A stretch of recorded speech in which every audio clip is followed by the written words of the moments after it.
Irmãos, a graça e a paz do Senhor Jesus, para você. Como é que está o dia? Tá bom? Tá? Que beleza, hein? Dia bom, noite boa. Vamos lá ler a Bíblia então, no livro de Êxodo capítulo 3. Êxodo 3. Se você estiver perto de alguém que não trouxe a Bíblia, você convida a pessoa para ler com você. Êxodo capítulo 3. Nós vamos encontrar nesse texto, irmãos, um único assunto, que é, na verdade, em torno de Moisés e a sarça ardente. Poderia ter conseguido uma foto de uma sarça, mas eu esqueci, né? Só agora que eu lembrei, para a gente ver, né, como é que é essa planta. Amém, igreja? Diz assim, Êxodo capítulo 3. Apacentava Moisés o rebanho de Jetro, seu sogro, sacerdote de Midian, e levou o rebanho para trás do deserto e chegou a Horebe, o monte de Deus. Apareceu-lhe o anjo do Senhor numa chama de fogo no meio de uma sarça. Moisés olhou e viu que a sarça ardia no fogo, mas a sarça não se consumia. Então disse consigo mesmo: agora me virarei para lá e verei esta estranha visão, e por que a sarça não se queima. Vendo o Senhor que virava para ver, bradou Deus a ele do meio da sarça: Moisés, Moisés, respondeu ele, eis-me aqui. Continuou Deus: não te chegues para cá, tira as sandálias dos pés, pois o lugar em que estás é terra santa. Disse mais: eu sou o Deus de teu pai, o Deus de Abraão, o Deus de Isaque e o Deus de Jacó. Moisés escondeu o rosto porque temeu olhar para Deus. Então disse o Senhor: de fato tenho visto a aflição do meu povo que está no Egito, e tenho ouvido o seu clamor por causa dos seus opressores. Conheço os seus sofrimentos.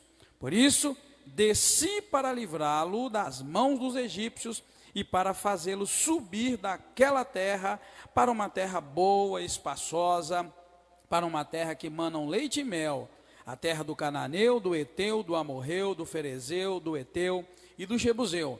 E agora o clamor dos filhos de Israel chegou a mim, e também tenho visto a opressão com que os egípcios oprimem. Vem agora, e eu te enviarei a Faraó, para que tires do Egito o meu povo, os filhos de Israel.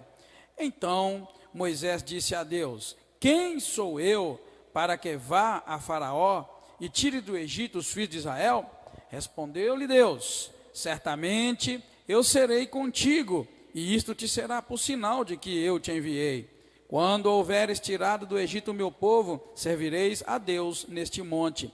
Então disse Moisés a Deus: quando eu for aos filhos de Israel, lhes disser: o Deus de vossos pais me enviou a vós, e me perguntarem qual é o seu nome, que lhes direi? Disse Deus a Moisés: eu sou o que sou. Disse mais: assim dirás aos filhos de Israel: eu sou, me enviou a vós. Disse Deus mais a Moisés: assim dirás aos filhos de Israel: o Senhor, Deus de vossos pais, o Deus de Abraão, o Deus de Isaque e o Deus de Jacó, me enviou a vós. Este é o meu nome eternamente, e este é o meu memorial de geração em geração. Vai, ajunta aos anciãos de Israel e dize-lhes: o Senhor, o Deus de vossos pais, o Deus de Abraão, o Deus de Isaque e o Deus de Jacó, me apareceu dizendo: certamente vos tenho visitado e visto o que vos tem feito Faraó.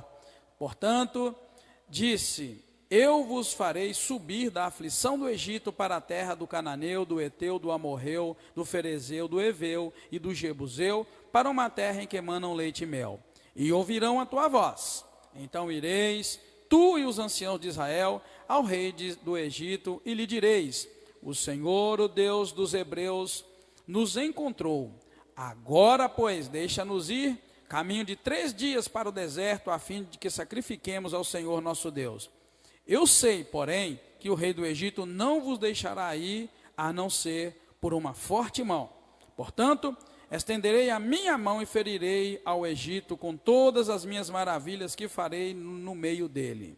Depois disso, ele vos deixará ir, e eu darei graça a este povo aos olhos dos egípcios, e quando sairdes, não saireis vazios. Cada mulher pedirá à sua vizinha e à sua hóspeda joias de prata e joias de ouro, bem como vestimentas, as quais porei sobre vossos filhos e sobre vossas filhas. E assim despojarei os egípcios. Amém, irmãos? Capítulo 3 de Êxodo. Como eu disse para vocês, vai falar em torno de um só assunto, aliás, que é a visão que Moisés tem da sarça que ardia. Como eu disse, eu deveria ter pegado lá uma foto, uma cópia e colocado, mas eu não fiz isso. Bem, vamos então lá, já logo nos 6 primeiros versículos, nós vamos ver que Moisés estava ocupado com um trabalho. Vale lembrar, irmãos, que Moisés, há pouco tempo atrás, como nós lemos, ele estava lá sendo educado pela realeza, vamos dizer assim, do Egito. Ele foi criado, ele foi ensinado na cultura do Egito, e nós vimos isso lá na Bíblia, tá? Lá no Novo Testamento, como nós lemos na semana passada, de como Moisés foi educado em toda a ciência do Egito. Então ele teve uma boa formação. Eu não sei o que nós poderíamos comparar hoje, em termos daquela época, porque não há registro de grandes coisas, mas que ele foi ensinado em toda a ciência do Egito. Então ele era um homem preparado, foi um homem muito estudado durante os seus primeiros 40 anos, mas agora nós vamos encontrar, nesses primeiros versículos, que Moisés estava conduzindo o rebanho do seu sogro. Um detalhe, tá, irmãos, que vale a pena a gente observar, que no capítulo anterior, o sogro de Moisés tinha outro nome. Quem lembra qual era o nome dele? No capítulo anterior.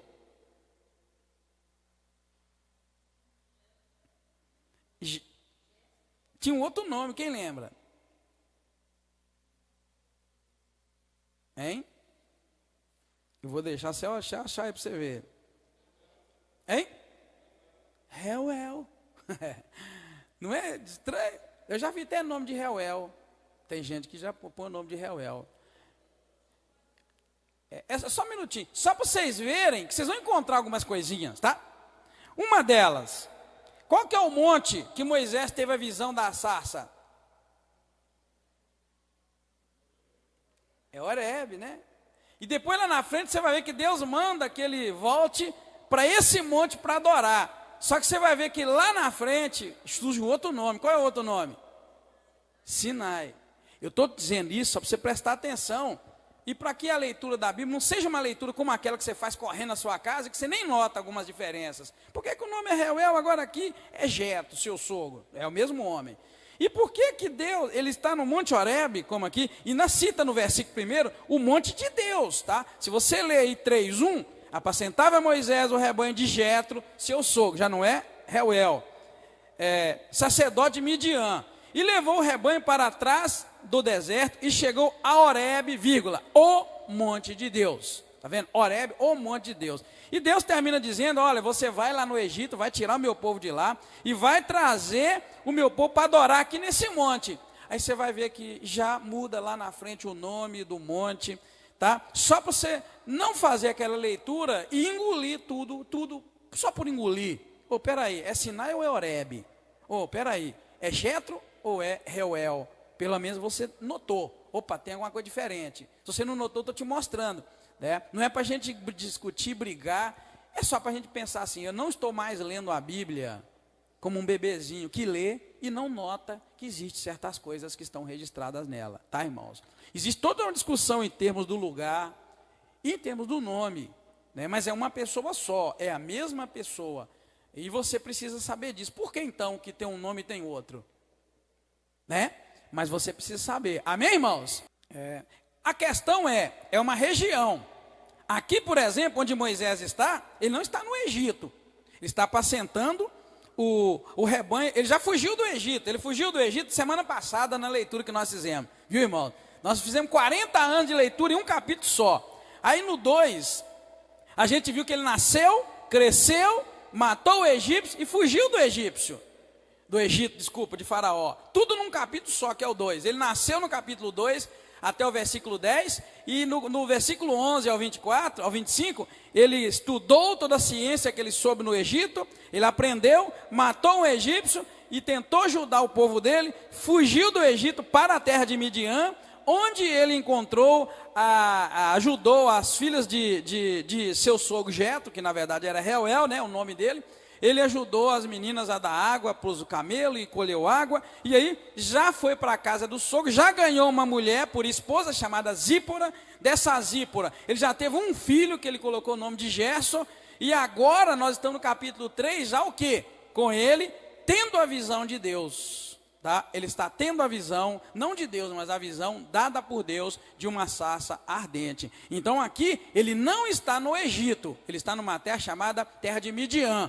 Tá? É tudo aos arredores, é muito perto, tá? Tanto que o Monte Sinai e este Monte Horebe, que é chamado de monte, e Sinai é chamado de monte também lá na frente, na verdade é uma região do Sinai.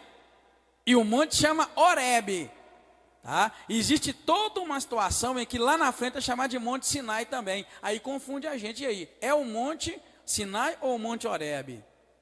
Nós não vamos entrar nessa discussão, porque a Bíblia, a tradução diz monte, mas na verdade sabe que é uma região do Sinai. E o monte por estar lá, certamente, é o Monte Sinai, porque está lá no Sinai. Mas aqui na verdade é chamado de Monte Horebe, o monte de Deus, não o Monte Sinai, o Monte Horebe, o monte de Deus. E Deus manda voltar para este monte para adorar. Essa é a verdade, nós acabamos de ler isso, tá bom? Mas isso é só para você entender que o homem estudado, digamos que talvez ele tenha recebido a educação de um engenheiro lá no Egito, em toda a ciência do Egito, como nós vimos que ele foi estudado. Só que agora ele estava atrás de um rebanho, irmãos, conduzindo o rebanho a lugares bem distantes e amplos, à procura de pastos, porque disse assim: apacentava Moisés o rebanho de seu sogro, que era sacerdote Midian.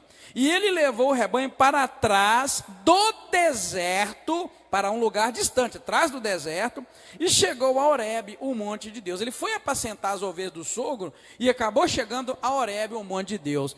Lembra-se que nós estamos falando de Faraó, de Moisés, que foi criado pela filha de Faraó, educado na ciência do Egito, e fugiu e agora era pastor de ovelhas, de gado, vamos chamar assim. Ele estava ali, como é que a gente chama mesmo a pessoa que cuida de gado e cria de gado? Seria tipo um vaqueiro, né?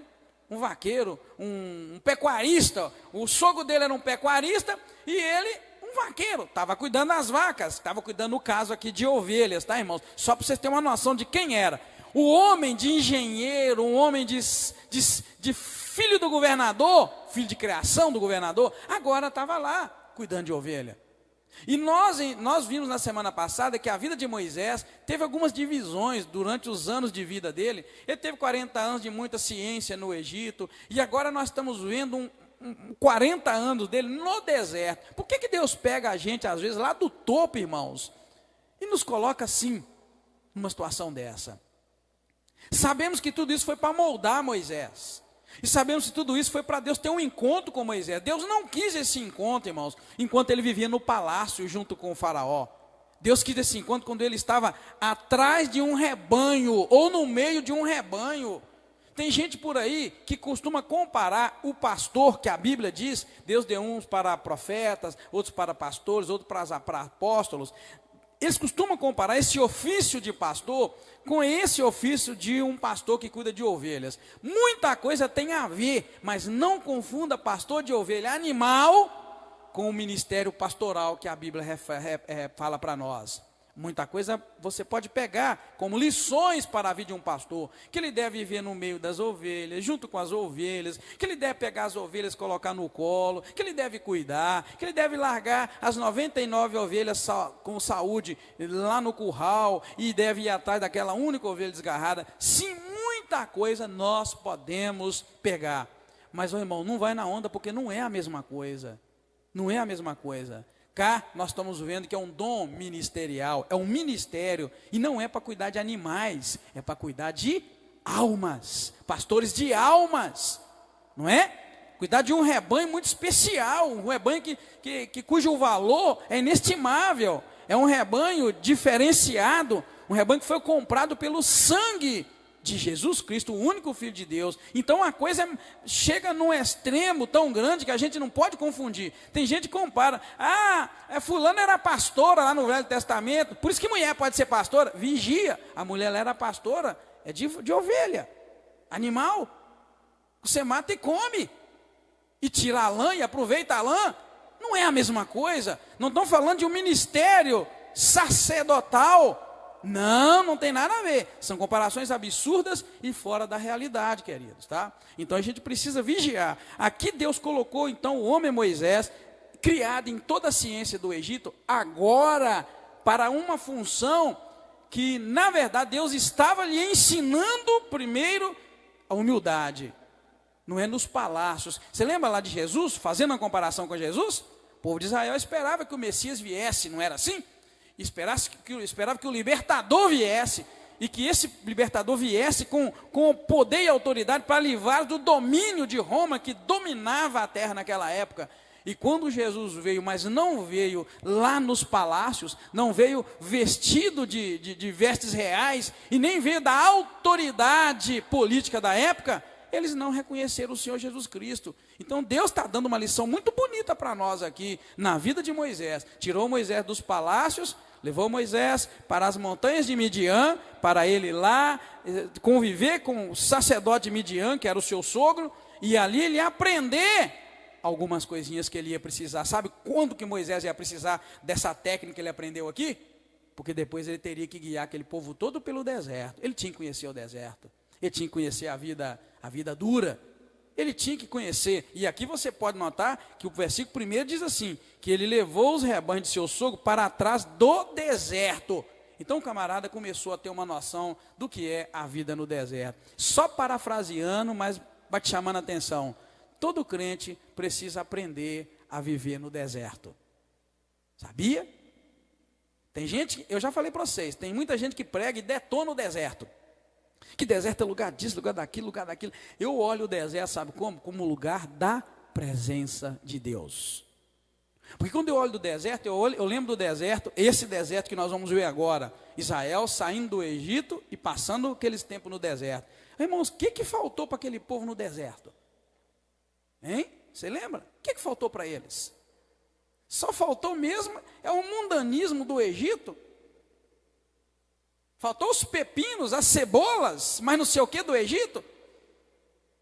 Mas Deus estava presente junto daquele povo, como ele nunca esteve em toda a história, a gente sabe. Nem lá no Egito Deus se fez tão presente quanto nesse percurso, até liberar o povo, até descarregar o povo, vamos fazer assim. Descarregou o povo lá no Egito, em Canaã, e praticamente largou o povo, não é? Os anos de silêncio que a teologia diz aí, 400 anos de silêncio que Deus parece que calou e não falou com o povo, largou eles no Israel, eles quebraram a cara doidada e Deus silenciou-se, até que voltou a falar, mais ou menos 400 anos depois, né? E João Batista veio com força, o profeta, o Elias que havia de vir, e veio Jesus Cristo e tomou outro rumo à história. Mas para você pensar, irmãos, o caminho do deserto, na verdade, para mim, é o caminho da presença de Deus. Foi no deserto que Deus se fez presente na nuvem, na coluna de fogo, a água na rocha, que era Cristo, né, a água da vida, o maná que desceu do céu. Jesus disse, eu sou o pão vivo que desceu do céu. Você vê como Deus nunca se fez tão presente. As codornizes, quando eles quiseram comer carne, Deus estava lá provendo a carne.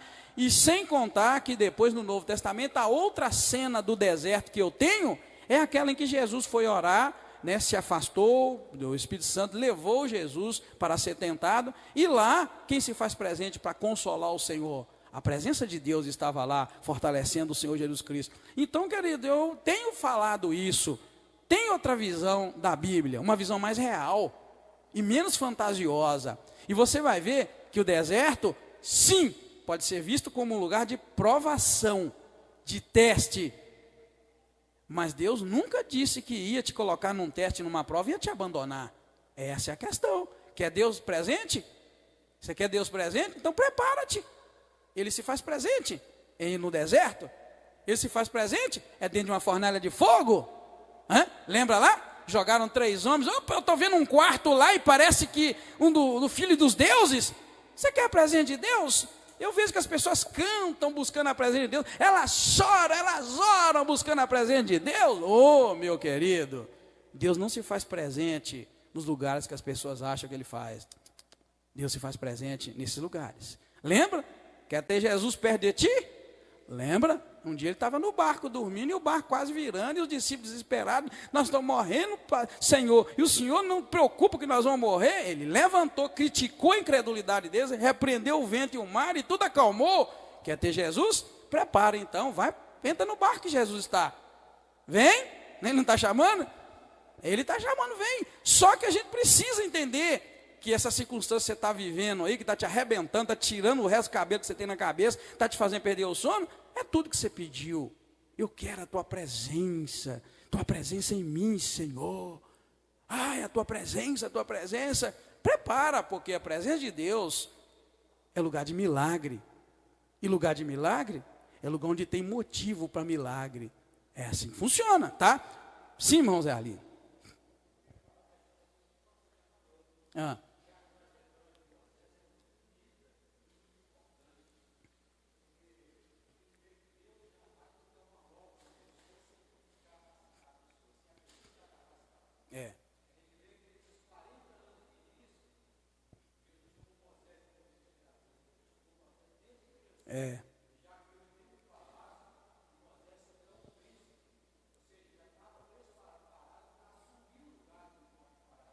Uhum.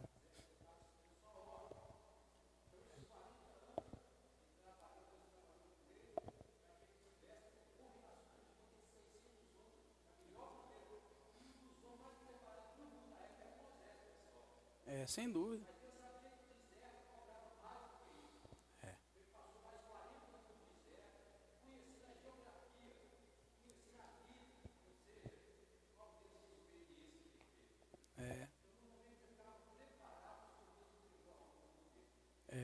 É verdade. E nós vamos terminar aqui chamando a atenção exatamente, meus, sobre essa empolgação com a obra de Deus.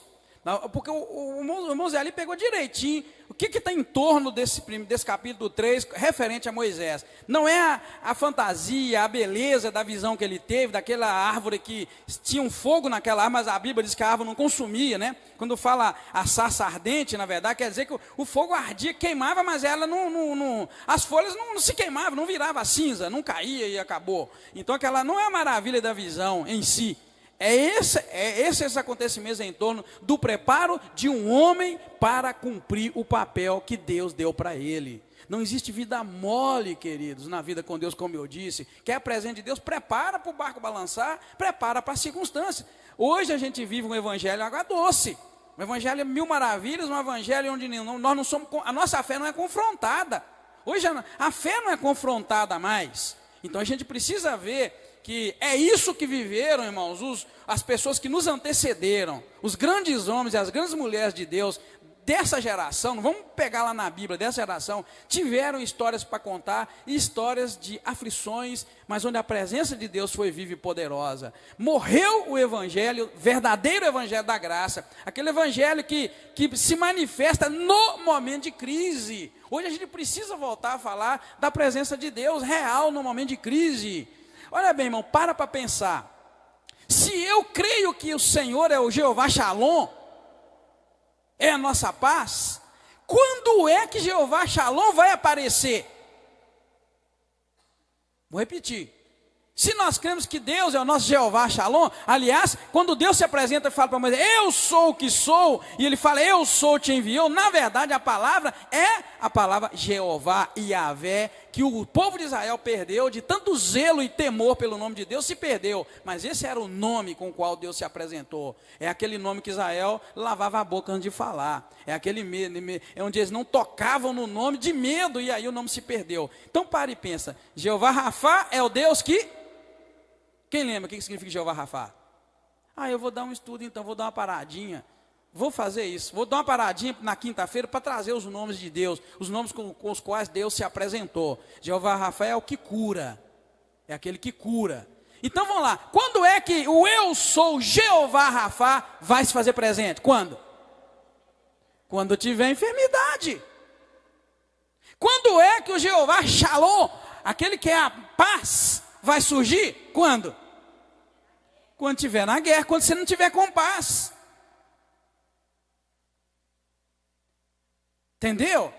Ou seja, Deus não é um Deus de supérfluos, Deus não é um Deus de jogar coisas fora. Quando Paulo orou e disse: o meu Deus suprirá as vossas necessidades, de acordo com as suas riquezas em glória em Cristo Jesus, nosso Senhor, ele estava dizendo assim: o meu Deus suprirá as vossas necessidades, não os vossos luxos, não os vossos excessos. Sabe aquela pessoa que compra mais do que precisa de usar? Deus não vai suprir os teus excessos. Ele diz que o meu Deus, olha, essa oração é poderosa. Eu gosto de ler a Bíblia desse jeito, irmão. Ele orou e falou: olha, o meu Deus, ele estava garantindo para o povo que o Deus dele ia suprir as necessidades dele, só as necessidades, o luxo não. Por exemplo, você tem quantos pés, irmão Anderson? Vamos ser sinceros, quantos sapatos você precisa? Só para você ver o que é necessidade, o que é supérfluo. Tudo bem, por vezes ele precisa de 2 sapatos, um para cada pé, não é? Tudo bem que tem um sapato para um ambiente e um para o outro, não é assim? Tudo bem, então você pode ter alguns 2 sapatos, porque é necessidade, é claro. Necessidade de sapato para trabalhar é diferente desse, não é? Você deve ter uma proteção, né, para não machucar, não é? A botina. Tá vendo? Então, para trabalhar lá, esse não dá. Então, não vamos pegar duro e falar que a gente precisa só de um par de sapato. Ele precisa de um par de sapato assim, precisa de um para trabalhar, e talvez precisa de algum outro também, um sapato social, que é aquele pretinho, marronzinho que a gente usa. Tá vendo, irmão? Mas agora, Deus não promete suprir os seus luxos, isso não é de Deus. Necessidade, sim. Mesma coisa é a roupa. Alguns anos atrás, alguém chegou até a comentar comigo: pastor, mas você usa a mesma roupa? Claro, meu filho, na minha casa tem água e sabão. Eu sou assim, você sabe que eu amo, mas sou sincero. Se a minha casa tem água e sabão, eu usei hoje, se der tempo de lavar, Deus dá um solzinho, eu vou lavar. E se eu usar no próximo culto, que você está olhando minha roupa? Pode me cheirar, dá um abraço. Cheira, você vai sentir o cheirinho do lavado. Deus, querido, Deus é Deus, e Deus olha essas coisas. Necessidade que Deus supre. Entendeu? Mas quando é que esse Deus que provê, esse Jeová que provê, vai surgir na tua vida? Para suprir a sua necessidade? É quando houver necessidade. Ou seja, vai faltar um dia. Aí você vai ter necessidade. Pode dobrar o joelho que Jeová Jirê, que é o Deus que provê, vai aparecer na tua vida. Mas o que esse evangelho barato está ensinando, esse evangelho água com açúcar está ensinando, sabe o quê? É que a gente não pode ter necessidade, porque não é de Deus, é do diabo. Essa é a questão, irmão. Eu falei outro nome de Deus, você viu? O Deus que provê quando falta, pode ir lá e Jeová Jirê. Está na Bíblia, o Senhor provê, então provê para mim. E Ele vai prover tua necessidade, não um luxo. Eu brinco sempre com suprir necessidade, é o seguinte: teve uma época na minha vida que eu era doido para aprender a pilotar avião. E a minha esposa até que animou, cadê ela? Ela está ali, ó. Ela me animou, vai mesmo, diga. Aí há 20 anos atrás achei uma escola lá em Belo Horizonte que ensinava, e eu olhei, era R$2.000 e poucos na época, era mais caro as horas de voo. Já aprendi tudo para pegar o brevezinho para você pilotar, as horas de voo, aprendi tudo. Eu já virei um piloto só aqui na cabeça. Aí depois eu fui orar, e Deus falou: isso é necessidade, Edgar? Aí eu falei: é verdade, né? E tinha um carrinho velho na época, era melhor ter um carro novo do que sonhar com um avião. Aí eu fui ver, querido, que era um desejo do meu coração, mas não era uma necessidade. Deus falou: vem cá, Edgar, e adianta? Para que isso? Aí é que eu fui compreender um pouco, irmãos, de como Deus trabalha na nossa vida. Nem tudo, irmãos, é para glorificar o nome do Senhor na nossa vida. E Deus acaba de, às vezes, nos tirar do lugar onde a gente está, lugar de conforto, que as pessoas gostam muito de usar, chamar de zona de conforto. Egito, para Moisés, era um lugar de conforto.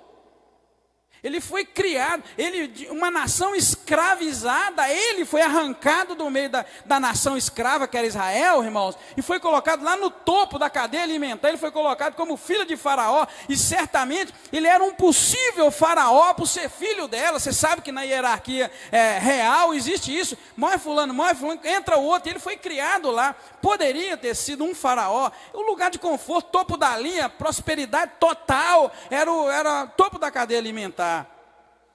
Mas a gente precisa saber que quando Deus tem um plano na nossa vida, Ele faz essas coisas. Então aquilo que você talvez considera como lucro, como progresso, como sucesso, pode estar fora da vontade de Deus para a tua vida. A vontade de Deus não era Moisés prosperar no Egito. Era Moisés liderar o povo de Deus para sair do lugar da prosperidade dele. Sair da zona de conforto. Sair do lugar que para qualquer um de nós diríamos que é o topo. Qualquer um de nós ia dizer, aquilo é que é vida, ó, aquilo é que é homem próspero ali, ó. De uma nação escrava, ele foi dominar. Para nós seria, irmãos, o topo da linha. Mas para aquele homem, aquela mulher que quer servir a Deus, vai compreender os desígnios de Deus e vai entender o que é que Deus disse lá atrás para o primeiro homem chamado Abraão, que na época chamava Abrão. Abrão, sai do meio dos teus parentes. Abrão, sai da casa do teu pai e vai para um lugar que eu ainda vou te mostrar. E lá eu vou te abençoar. E vou fazer de você uma grande nação, um povo enorme que você não vai conseguir contar. É assim que funciona, querido. Então, se a gente não focar nos planos de Deus, a gente vai conseguir títulos. A gente vai conseguir reinos. A gente vai conseguir posições. Mas a gente não vai conseguir ser feliz. Jamais. Vai ser frustrado. Estou dizendo algo que a Bíblia não relata.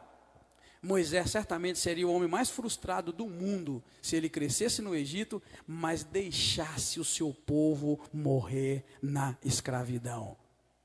Sabia? E sabe qual a lição que Deus nos dá também nessa noite? Que está na hora de você passar para o outro lado. Passa para o lado do teu povo. Não fica do lado de Faraó.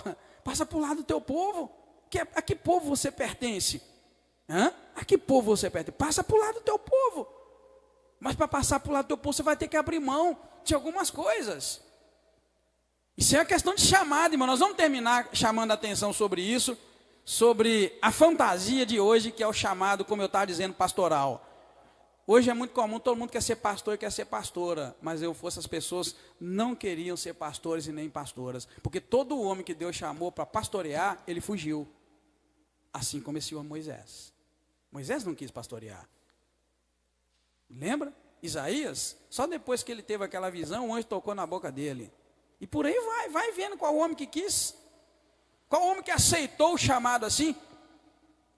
Essa onda que temos aí de chamar as pessoas, de chamadas, isso não é a realidade, tá? Então nós vamos ver aí Moisés conduzindo o rebanho por lugares distantes e amplos à procura de pasto. Mas aí, ao se aproximar do Monte Horebe, e eu já lancei a discussão sobre Horebe e Sinai, ele vê uma sarça queimando, mas ela não se consumia. Mas ao se virar para ver esta cena de perto, ele encontra o Deus Todo-Poderoso. E várias coisas merecem atenção especial aqui, tá? Eu queria que você passasse, que já agarrou aqui, tá? Não devemos, a primeira delas, o que eu diria, irmãos, é que nós não devemos nos aproximar de Deus por mera curiosidade. Mas devemos aprender a nos aproximar de Deus com reverência, tá? Você vai ver que logo quando ele tem essa visão, que o anjo apareceu no meio daquela sarça ardente, ele olhou a sarça, e a sarça não se consumindo, ele disse consigo mesmo, agora me virarei para lá e verei esta estranha visão, e por que a sarça não se queima. Você entendeu, irmão? Ele virou para ver por que a sarça não se queimava. Curiosidade. Ele não foi por divina revelação, olhou para ter uma experiência com Deus. Tanto que a Bíblia diz no versículo 2 que apareceu-lhe o anjo do Senhor numa sarça de fogo no meio, aliás, versículo 2, apareceu-lhe o anjo do Senhor numa chama de fogo no meio de uma sarça. Então ele virou, olhou que a sarça não se consumia, e ele disse, agora me virarei para lá e verei essa estranha visão. Por que a sarça não se queima? Ele não virou por causa do anjo, curiosidade. Não se aproxime de Deus por curiosidade. Você vê que é pura curiosidade, não foi nem por causa do anjo, muito menos por causa de Deus. Ele falou com a boca dele, eu vou virar e ver essa estranha visão, e por que a sarça não se consumia? Isso é curiosidade. Você vai dizer, pastor, mas a curiosidade levou ele a ter uma experiência com Deus. Tudo bem, mas a primeira experiência que eu te digo é, não esteja na igreja por curiosidade. Tem muito curioso na igreja. É fácil você descobrir quem é curioso e quem não é na igreja. Sabe quem é curioso? Na igreja é igual Moisés. Mas por que aquela sarça não queima, não consome? E cadê o anjo que ele nem viu? A Bíblia diz que o anjo do Senhor apareceu, o anjo do Senhor no meio do fogo. Ele não viu o anjo do Senhor. Ele viu, ele que chamou, que o atraiu, foi o conhecimento. Ele foi ensinado em toda a ciência do Egito. Mas peraí, por que essa sarça está queimando, mas não se consome? Sabe como é que você sabe se você é curioso na igreja, igual Moisés, que só quer ver o objeto lá está acontecendo? Um dos exemplos bons é quando você desgrama ver a roupa dos outros, o cabelo dos outros, o olho dos outros, e não sei o que mais dos outros. Curiosidade pura. É isso que Moisés fez. Não viu que o anjo do Senhor estava lá no meio do fogo. Ele só viu que a árvore não consumia, o fogo não acabava nunca, aquela árvore não acabava de queimar. Tem curioso demais, querido. Que está preocupado com a roupa do anjo, com a minha roupa, com a roupa do outro, meu cabelo, a minha barba. Eu deixei a barba crescer um tempo e já disse para os irmãos por quê. Porque eu era vaidoso e não sabia. A minha vaidade era ficar sem barba. Se eu viesse com um fiozinho de barba aqui, parecia que eu estava em pecado. Aí Deus falou, quem te falou isso? Eu falei, meu Deus, não é que é verdade? Aí eu falei, então eu vou enfrentar esse monstro, Senhor. Então eu vou lá para a frente da igreja, e fui aqueles rabinhos de barba, e fui deixando. Mas eu lembro direitinho, tão logo eu vim com a barba, que ninguém nunca me viu com ela, uma pessoa se deparou e logo me perguntou, pastor, você está com problema? Viu, por quê? O que tem a ver barba? Só porque eu não usava barba? Mas é aí que você, já te disseram isso, irmão Cláudio? Não disseram ainda não, né? Então você está entendendo? Tem gente que está para ver, mundo físico.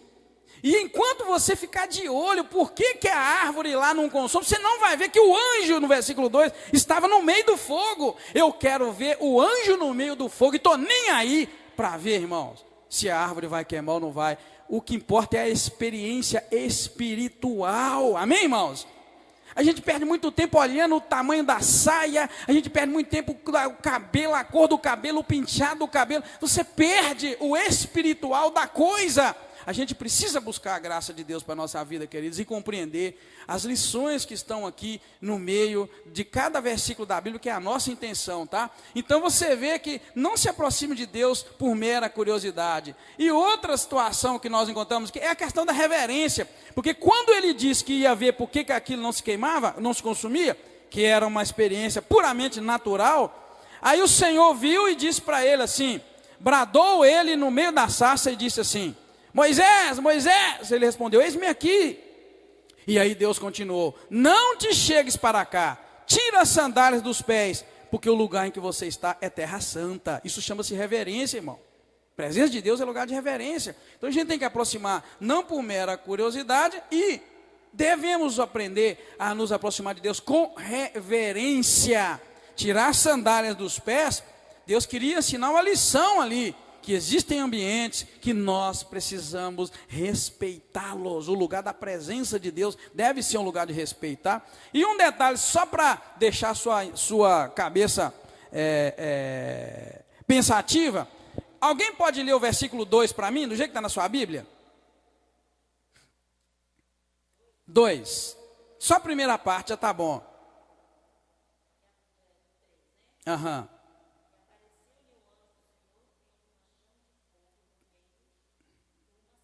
Ok, tá bom, obrigado. Então quer dizer que apareceu o anjo do Senhor numa chama de fogo no meio da sarça, não é?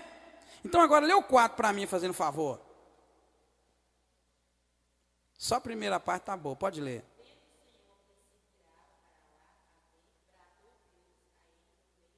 Opa, ué, lá não era um anjo que estava no meio da sarça? E agora quem bradou do meio da sarça, do fogo? E aí, quem estava lá? Era um anjo ou era Deus? Viu, querido? Era Deus. É igual os anjos que aparecem para Jacó lá atrás, lembra? Quando, na verdade, Deus ia destruir Sodoma e Gomorra, eram 3, primeiro dizer que é 3 anjos. Depois, fica um conversando com ele e 2 saem.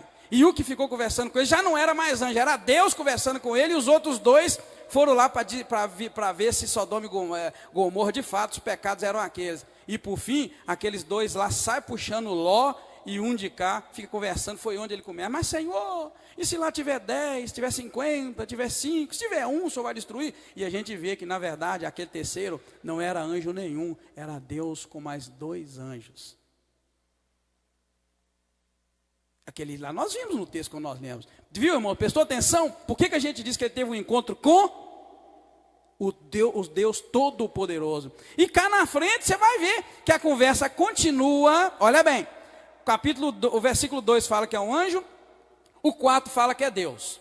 E a partir do 4, Deus começa a bater um papo com Moisés, e chega cá na frente e fala, eu vou te enviar para você salvar meu povo e tirar meu povo de lá. E cá no versículo 14 ele pergunta, no versículo 13, mas então, quando eu chegar lá, eu vou anunciar que quem me enviou. Aí aqui ele fala que ele é um anjo no versículo 14. Ele fala quem é mesmo no versículo 14. Está vendo, querido? Você sabe que não era anjo nenhum. Só que a gente tem dificuldade às vezes de fazer puxar essa linha de pensamento. Quem estava conversando com ele não era anjo que estava conversando no meio do fogo, era Deus. Então, se alguém te perguntar, às vezes que Deus apareceu para falar com alguém, você pode lembrar que essa foi uma. Amém, irmãos? Bom demais ler a Bíblia desse jeito, tá? Bem, outra coisa, Deus apresenta-se como Deus de Abraão, de Isaac e de Jacó. Isto era para lembrar Moisés de que Deus, irmãos, tinha vindo para cumprir a aliança feita com estes homens, Abraão, Isaac e Jacó. Por isso que Deus se apresenta, eu sou, versículo 6, o Deus de teu pai, o Deus de Abraão, o Deus de Isaac e o Deus de Jacó. E aí Moisés escondeu o rosto, porque ele temeu olhar para Deus, não era para anjo, ele temeu olhar para Deus. Meus irmãos, poucas pessoas tiveram esse privilégio de falar com Deus assim, e ter essas experiências que teve. Hoje a gente vê umas histórias todas em torno de Deus, mas as pessoas estão buscando muito pouco a presença de Deus. As pessoas buscam a presença de pastor, de missionário de poder, que ora e que faz chover e tal, mas poucas pessoas têm buscado a presença de Deus, como esses homens buscaram. Havia uns anos atrás que a gente incentivava a buscar Deus, mas hoje já não se busca mais Deus. Não se busca as pessoas, não se busca ouvir de Deus uma palavra, busca-se pessoas que falam, que estão falando de Deus, e as pessoas se metem em cada enrascada. A gente precisa buscar dessa forma. Deus se apresentou como um Deus que convivia e que tinha feito uma promessa para Abraão, Isaac e Jacó. E eu te incentivo a buscar a presença de Deus, assim como Moisés teve a sua experiência tão bonita. Deus ouviu o clamor de Israel, irmãos. No entanto, Israel não sabia disso. Isso é que importa para nós. Que Deus ouviu o clamor, mas Israel não sabia. Diz o versículo 7 que Deus disse, de fato eu tenho visto a aflição do meu povo que está no Egito, tenho ouvido o seu clamor por causa dos seus opressores, eu conheço o seu sofrimento. Versículo 8, quem pode ler para mim só a primeira parte do versículo 8, que é Deus falando com Moisés. Moisés, eu ouvi o povo clamando, eu estou ouvindo o seu clamor já há tempos. O que diz o 8? Só a primeira parte. Ok, tá bom. Deus fez o que mesmo para livrar o povo? Nunca esqueça dessa palavra, que Deus não subiu, Ele desceu. Porque tudo que vem de Deus, vem de cima. Desce, toda boa dádiva, todo dom perfeito, descende de Deus. Tudo de Deus vem de cima, tudo que é do capeta vem de baixo. Sabe por que eu estou dizendo isso? Porque quando nós chegarmos lá na frente em Samuel vai morrer, e depois Saul vai procurar uma necromante, vamos chamar assim, uma bruxa que consultava os deuses, os mortos, desculpa, e Saul vai pedir para que ela fizesse aparecer Samuel para ele perguntar a Samuel, o profeta, algumas coisas. E você vai notar essa diferença, você tem que anotar isso na tua vida, na tábua do teu coração, para você ter discernimento. Que tem gente que acredita que foi Samuel que apareceu. E a Bíblia diz que ao homem está ordenado morrer só uma vez e nunca mais aparecer, a menos que Deus quebre essa regra e o ressuscite. Deus pode ressuscitar. Eu posso morrer, qualquer um de nós pode morrer, Deus ressuscitar, é diferente. Agora, se morrer e eu aparecer, foge, porque é o que vai acontecer lá com Samuel. E tem crente velho que pensa que lá foi Samuel que apareceu e falou para ela. E você vai ver que lá, você vai prestar atenção que eu devia ter colocado o texto aqui para você lembrar. Lá você vai ver que a Bíblia vai dizer que Samuel subiu para falar com ela. Ao passo que eu estou te provando que tudo que vem de Deus, desce. Eu marquei essa palavra. Por isso Deus diz, por isso eu desci para livrar o meu povo. Eu estava lá em cima, eu desci. E Deus desceu lá no Novo Testamento para livrar a gente também. Como que ele desceu? A Bíblia diz. Como é que Deus desceu no Novo Testamento para livrar nós? Em Jesus, ele encarnou. Está vendo? Ele não reencarnou. Deus encarnou em Cristo, desceu também, tomou a forma de homem, humilhou-se e tornou-se o Emanuel, o Deus conosco. Viveu algum tempo, depois morreu. E a Bíblia relata que depois que ele morreu, Jesus fez o quê? Subiu, e lá ele está. E a Bíblia diz lá em 1 Tessalonicenses, que a qualquer momento, quando Deus mandar Jesus voltar, ele vai fazer o quê? Quando ele voltar, ele vai descer, e não vai pôr o pé no chão. E aí entra aquela parte polêmica, não vai pôr o pé no chão. Quem já morreu desde Adão para cá, vai ressuscitar, subir e encontrar com ele nos ares. E nós que estivermos vivos no momento, se por acaso tiver, vamos também subir e encontrar com ele nos ares. E de lá acabou a festa, o tempo da graça se encerrou, entra a grande tribulação, e quem ficar vai ter que sofrer um pouco. Irmão, tá vendo, querido? Deus não cria confusão. Essa religião que tem aí, que faz subir gente para falar que já morreu, agora você sabe, são demônios mentirosos para enganar. Tudo que vem de Deus desce. Cristo desceu, Deus desceu aqui para livrar o povo. Tudo que vem do capeta sobe. Então, porque está embaixo, tá nas partes baixas da terra, tá? E eu quero que você preste atenção. Lá na frente você me cobra, quando nós formos ler essa parte lá que Samuel morreu, você vai ver que lá a Bíblia diz que ele subiu e falou com Saul. Na verdade, não é que subiu. Foi demônio que subiu para enganar o bobão. Tá bom? Então vamos lá? Seguindo, é bom a gente parar em estudo bíblico, irmãos, para a gente ter esses momentos, tá? Então você vai ver que Deus ouviu o clamor e Deus subiu, como nós notamos aqui, isso está no versículo 8. Deus desceu para ajudar o povo, versículo 8, Deus desceu para ajudar. Ele viu o sofrimento deles e lembrou de suas promessas.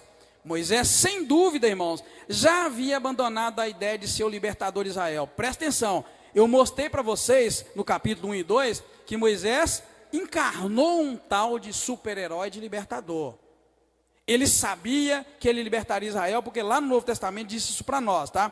Tanto que ele matou o Egito pensando que o povo ia entender, mas o povo não entendeu, tá? Então ele quis ser o herói, ele já mostrou que tinha um espírito de herói. Ele quis salvar o povo de Israel matando um egípcio e defendendo eles. Depois ele faz o quê? Ele salva as filhas de Jetro dos homens maus, aqueles homens que impediam elas de pegar água lá na cisterna, no poço. Ele outra vez se mostrou como herói. Mas aqui a gente vê que ele na verdade já havia abandonado a ideia, tá? No entanto, para libertar o seu povo, Deus estava confiando a Moisés esta missão. A gente encontra isso do versículo 7, irmãos, ao 10, sabe por quê? Porque quando Deus confronta Moisés com essa missão, olha, você vai levar o meu povo, tirar o meu povo do Egito, você vai ver que Moisés tinha abandonado a ideia de ser herói. Ele não topa muito bem esse negócio de ser herói, não. Ele fala, isso não dá para mim, Deus. Eu não vou por querer ir lá livrar o povo nenhum. Pode passar aí, você vai ver que ele perde essa ideia de herói. Moisés, irmãos, ele teme esta grande tarefa. É isso que eu estava dizendo, viu, irmão Zé Arli? Logo no primeiro slide, irmão Zé Arli, logo atentou para isso, na questão do chamado. Olha bem, Moisés teme a grande tarefa de tirar o povo. 40 anos tinham provocado grandes mudanças no modo de Moisés pensar. A maturidade espiritual enxerga as fraquezas da carne e as dificuldades, irmãos, que envolvem a obra de Deus. Vou repetir, olha. A maturidade espiritual tira a gente do mundo da fantasia religiosa e espiritual e nos faz enxergar as fraquezas da carne nossa, e enxergar as nossas dificuldades e todas as dificuldades que envolvem a obra de Deus. Ninguém que é chamado de verdade por Deus entra, irmãos, sem saber que é a maior encrenca que alguém pode entrar. Por quê? Porque não é a mesma coisa de criar boi lá no pasto. Não é a mesma coisa de criar ovelha no pasto. É diferente.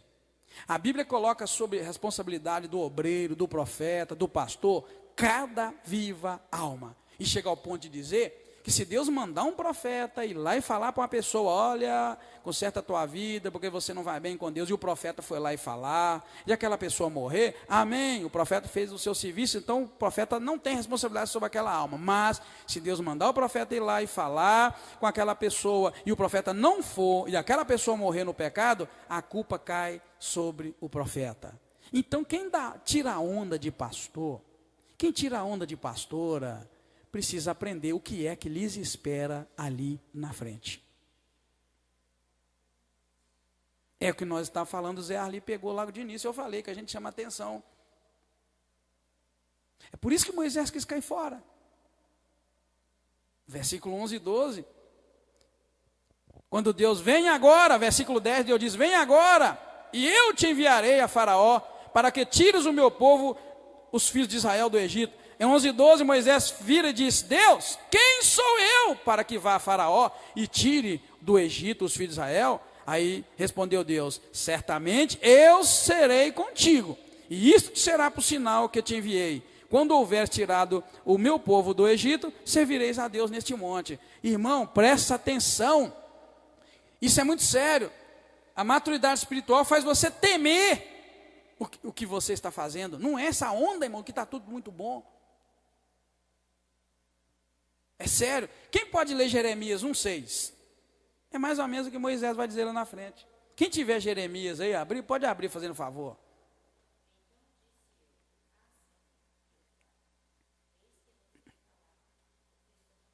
Viu? Jeremias aceitou o chamado de Deus assim, fez farra. Tem gente que está na onda de chamado aí, faz churrasco e festa. Fui chamado. Você tinha que ir para o quarto chorar. Fui selecionado por Deus. O que Deus me arrumou? É isso, querido, que acontece. É sério. Está vendo? Pode passar para mim, fazendo favor. E é a falta de experiência, aí que entra aquela parte que eu falei, viu, Mozelli? É a falta de experiência que causa no homem o falso sentimento de entusiasmo para o serviço de Deus. Olha, é a falta de experiência que causa o falso sentimento de entusiasmo para a obra de Deus. Pode ler quem quiser, 2 Coríntios 3:5, você vai ver se eu estou falando besteira. Tudo isso em torno de Moisés na sarça ardente, irmãos. Isso aí, Deus chamou Moisés, e Moisés não recebeu isso assim, como algo muito simples, e aquele agrado todo, e agora vamos descer, vamos fazer um churrasco, matar as ovelhas do meu sogro, e vamos fazer um churrascão, porque agora eu sou pastor, o próprio Deus apareceu para mim, me chamou para uma grande tarefa. Você não vai ver isso quando Deus chama de fato. Alguém achou 2 Coríntios 3:5? Lê para mim, fazendo favor.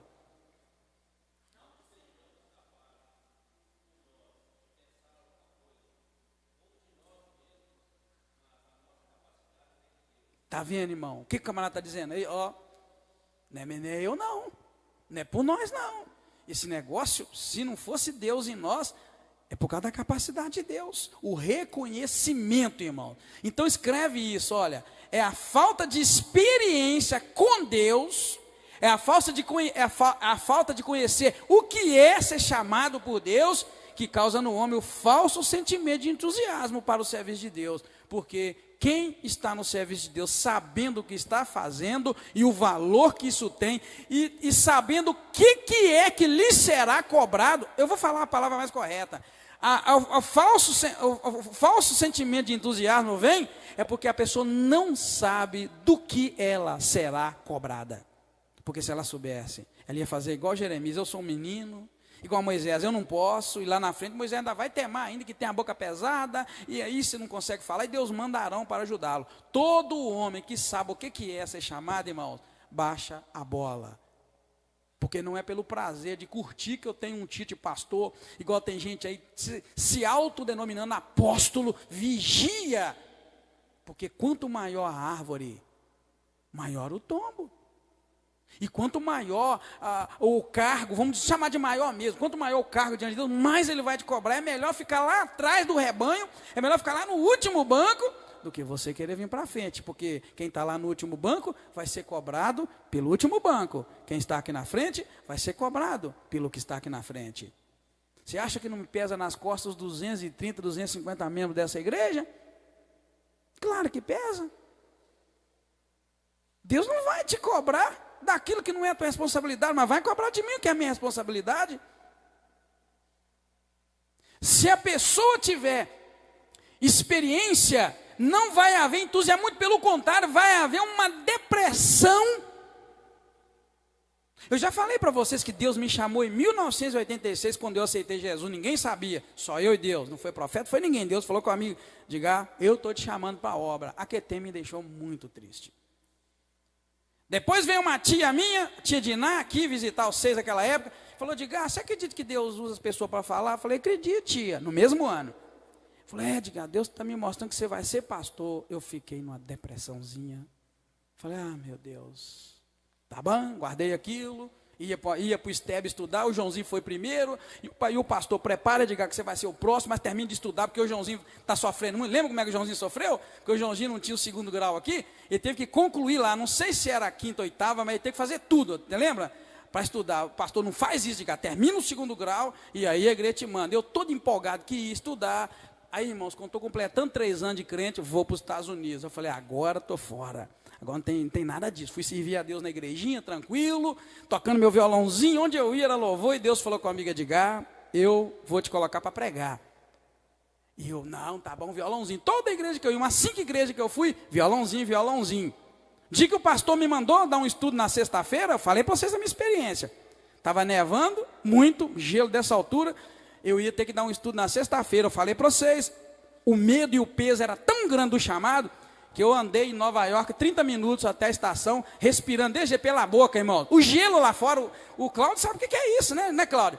Cachecol assim, tudo tampado de gelo, né? O gelo dessa altura. O que eu fiz? Falei assim, já sei.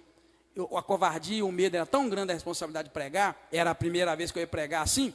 Uma igreja muito maior do que a nossa. Aquela igreja era bem grande, né, na sua assembleia. Eu falei assim, já sei.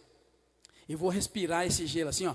Eu estava suado por causa da roupa, muita roupa. Falei, vou respirar o ar gelado, que aí minha garganta inflama. E eu não vou pregar hoje. E foi dito e feito. Eu tinha que andar 30 minutos até a estação, na rua 33. Eu andei assim, ó. Assim, irmãos, e suado, porque tá aqui dentro estava quente demais. É assim, não era, Cláudio? Era um terror, irmão. Você queimava dentro da roupa, mas se você tirasse a mão para fora, estava gelado. Então, eu que suou lá dentro e eu assim, ó. 30 minutos tranquilo, assim, respirando aquele gelo. 14 graus abaixo de zero. Entrei dentro do trem. Tá, na hora que eu desci lá, outra vez. Irmão, não deu outra. Quando eu cheguei em casa, comecei a passar mal. Falei, opa, tá dando certo, glória a Deus, aleluia, não vou pregar. E aí foi piorando, né, Ana Silva? Dei febre. Aí eu falei, Ana Silva, liga para o pastor Eli, olha como é que eu estou. Ligou para o pastor Eli, eu digo, não pode pregar hoje. O Eli ficou bravo, de lá, misericórdia, o que aconteceu? Ô pastor, o Edgar está com febre e tal, está garganta inflamada. Sabe o que ele fez, irmão? Ele não acreditou, falou, é mentiroso esse Edgar. Foi lá em casa. Ele chegou, cumprimentou. O que aconteceu, irmão Edgar? Assim, entrando, pastor, estou numa febre. Ele pôs a mão em mim, irmão. Ele queria desmascarar o mentiroso na hora, sabe? Eu gostei do que ele fez. Pôs a mão em mim. Na hora que depois ele, misericórdia, irmão Edgar. Não, você fica aqui, nós vamos dar um jeito lá. Mas sexta-feira que vem você prega. Aí eu falei, meu Deus, o que eu arrumei? Falei, sexta-feira eu tenho que arrumar outra. Mas aí Deus me tocou no coração, deixa de ser covarde, rapaz. Eu estou te chamando para pregar. E a porta está aberta. E aí eu aguentei firme. O estudo estava todo pronto. Lembro direitinho, a pena que eu perdi. Eu falei sobre louvor e adoração, que era o que eu fazia, dirigir louvor. E eu quis dizer que louvor e adoração é um estilo de vida. Esse é o texto. Louvor e adoração é um estilo de vida. Estou falando de 90 e qualquer coisa. Louvor e adoração, um estilo de vida. Eu escrevi 3 folhas grandes assim. Falei, não, meu Deus, eu vou ter que pregar. E aí, irmãos, eu preguei. Foi a primeira experiência com Deus que eu tive em pregação. E a Ana Silva vai lembrar direitinho. Deu estudo, lendo, do meu jeitinho que eu podia. Depois adoramos a Deus um pouquinho. Só que desde quando eu comecei a dar o estudo, tinha um irmão assim, que era o líder dos jovens, esqueci o nome dele agora. O menino chorou o culto inteiro. Mas chorou o culto inteiro, e chorando, e chorando, e chorando, e eu lendo aquilo tudo que eu tinha que ler, num desespero, cheguei a pensar que eu estava falando tão mal que o menino estava talvez chorando ali, sei lá por quê, mas foi uma coisa terrível. Mas assim que eu terminei, passei para o pastor, chegou um recado para o pastor, aí o pastor passou a palavra, vou passar a palavra para o irmão fulano, meu Deus, não consigo lembrar o nome dele, o irmão fulano que ele quer dar uma palavra. Aí esse irmão veio, chorou demais, e tá que chora, e chora, e chora, e depois sabe o que ele disse? Ele disse que chorou o culto inteiro, porque toda vez que ele olhava para mim, atrás de mim, tinha um anjo do tamanho da casa, do ambiente, que era dessa altura, e todo movimento que eu fazia, o anjo fazia exatamente igual. Até meu dedo, quando eu fazia assim, ó, o anjo ia. Aí na hora eu também desabei a chorar, e Deus falou, seu covarde, é assim que eu vou fazer contigo todos os dias. O meu anjo vai estar atrás de você, e todo movimento que você fizer, eu estarei ali. Aí, irmãos, eu aprendi que de fato existe um peso sobre o chamado, mas Deus se coloca presente junto conosco. Amém, irmãos? Essa experiência eu carrego comigo, desse menino que teve. Eu não vi anjo nenhum, tá, irmãos? Eu só sei de uma coisa, que ele viu e aquilo me animou. Naquele dia eu falei, eu quero esse trem então, pastor, Deus. Mas só que tem um detalhe que eu tenho que te contar. Ainda não assumi a responsabilidade. Dirigi o louvorzinho, estava bom, e Deus falando, vou te mandar pregar, você vai pregar. E eu aguentei. Até um dia que eu já disse para vocês, uma irmã missionária foi almoçar conosco, não me lembro. Era almoço ou janta? A irmã Ana. Ela foi jantar conosco, aquela comidinha boa, gostosa, casa cheia de irmãos, como sempre foi a minha casa. Aí essa irmã Ana chega perto de mim, eu toda alegre, empolgado lá em casa. Ela virou perto de mim, desse jeito que ela falou, irmão Edgar. Era uma mulher que dava quase uns 2 metros de altura, tocava sanfona. Nós vamos localizar ela para trazer aqui, gravou vários discos, tocando sanfona e cantando. Ela virou para mim, dentro da minha casa, eu já contei para vocês. Ela virou e falou assim, irmão Edgar, não tem jeito, você vai ser pastor. Falou desse jeito comigo. Aí acabou a minha alegria, já disse para vocês, acabou a festa. Acabou o jantar, acabou o almoço, porque ela me disse uma coisa que Deus já havia me dito, e não me causou nenhum entusiasmo. É isso que eu quero dizer para você. Muito pelo contrário. Medo, temor e vontade de fugir. E já disse para você, no dia 31 de dezembro de 2005, quando o pastor Estércio entregou uma pastinha preta, entregou o pastorado dessa igreja para mim, ali naquele canto, eu falei para vocês, era como se colocasse uma tonelada nas minhas costas. Na hora que ele só falou, entregou, deu a posse, irmão, minhas costas curvou ali. Quem compreende o chamado, querido, vai, não vai ficar empolgado, não vai entusiasmar, nem um pouco. E vai precisar da graça de Deus o tempo todo para se manter firme. Por isso que nós colocamos isso aqui sem medo nenhum, tá? Na medida em que, mas só que acontece um porém, tá, irmãos? Moisés não empolga e ele até resiste. Mas na medida em que Deus progressivamente revela a si mesmo para Moisés e também os planos dele para Moisés, concede mais conhecimento a respeito dele mesmo a Moisés. E Moisés então aí vai animando-se um pouco a pouco, quando Deus se apresenta como eu sou, como Deus Todo-Poderoso, vai animando Moisés. Isso quer dizer para nós o seguinte, que você fica deprimido e não entusiasmado quando Deus te chama, porque você sabe de que Deus vai te cobrar. Deus vai te cobrar de cada coisa que você faz, cada coisa que você não faz, porque te pôs na frente de um rebanho. Mas à medida que Deus se revela a si mesmo para nós, vai revelando também os planos de Deus para nós, concede mais conhecimento a respeito dele, e a gente vai ficando mais animadinho. Opa, que bom, então é bom, se vir a Deus é bom, ser chamado por Deus é bom, mas não tem esse de entusiasmo, a gente vai aprendendo ao conhecer Deus. Pode passar. Moisés então recebe as palavras exatas que ele deveria falar com os anciãos de Israel. Deus começa a dizer para ele, olha, vai, verso 16, junta os anciãos de Israel e diz para eles assim, o Senhor Deus de vossos pais, Deus de Abraão, de Isaac, de Jacó, me apareceu, dizendo, certamente vos tenho visitado e visto o que vos tem sido feito no Egito. Está vendo?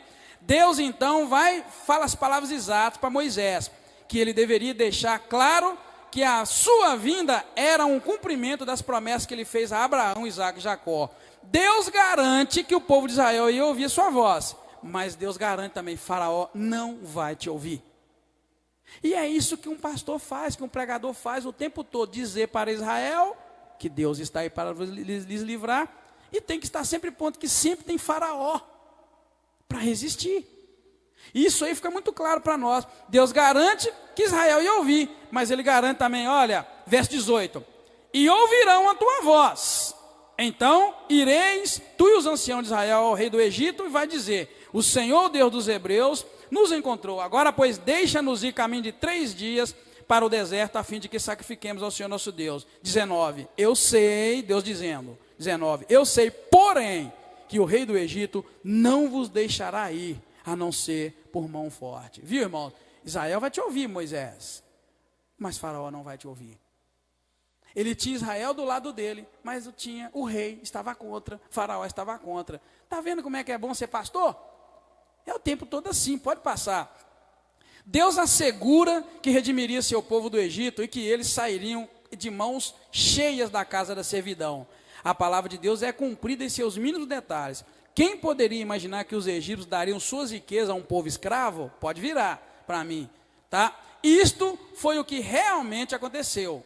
Até mesmo este detalhe faz parte da promessa feita a Abraão. Porque em Gênesis 15, versículo 14, está escrito assim: Deus disse para Abraão que o povo dele seria escravo. Deus estava dizendo aqui no capítulo 15, que o povo dele, os filhos dele, o filho de Abraão, seriam escravos. Mas ele disse no verso 14, eu, porém, vou julgar a nação a qual ela tem de servir, e depois sairá com muitos bens.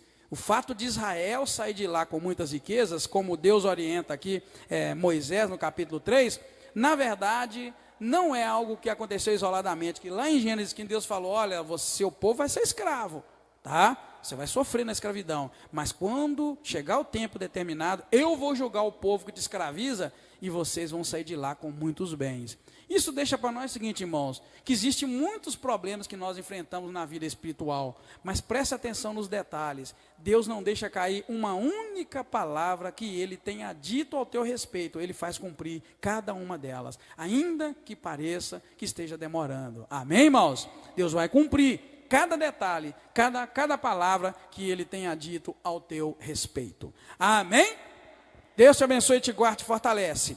Até aqui o capítulo 3. Se Deus der graça, na semana que vem nós vamos estudar o capítulo 4, que aí vai trazer dois assuntos para nós. Os prodígios de Moisés, e depois nós vamos ver Moisés volta ao Egito. E vocês vão ver aí essa história linda e bonita de Moisés, até que Deus faz uma coisa com Moisés que assusta todos nós. Não deixa Moisés entrar na terra de Canaã. Ele chega perto, vê a terra e não entra. Mais uma vez, a gente vai ver que Deus age da maneira que Ele quer, ainda que isso pareça para nós rude demais, radical demais, muito pesado. Amém, irmãos? Vamos orar? Vamos encerrar nessa hora? Deus te abençoe e te guarda.